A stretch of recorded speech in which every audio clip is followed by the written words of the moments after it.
In this video, I'm going to show you how to add videos to Google Forms. For the most part, the implementation of this is the same as it is for Google Slides. The buttons are a little bit different, but other than that, it's basically the same idea. When you're creating your Google form, you'll notice this little menu on the right where you add different questions, upload files, whatever. Notice there's like a tiny little video playback button. So you want to click on that, and then you have almost the same upload process as you did for Slides.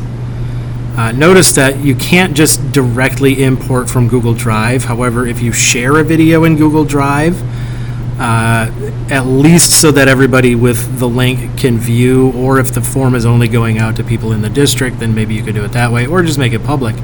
Then you might be able to paste that link in here and then access it that way. I'm going to use the same video I used in the other tutorial. So I paste that link in there, I click select, it adds a video, I can give that a name.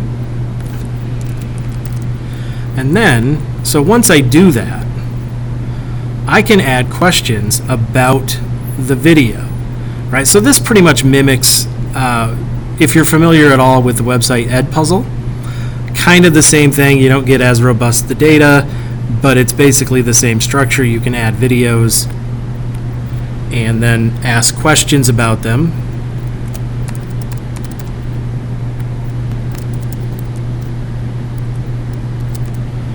So let's say we do that, and then I want to preview this. All right, then I can watch the video in the form.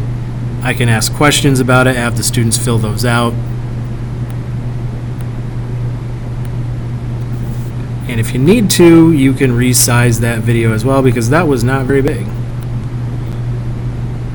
All right, so now that video is a lot bigger. It's going to be easier for the kids to see.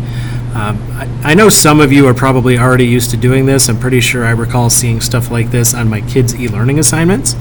But if you're not aware that you can do this, now you are.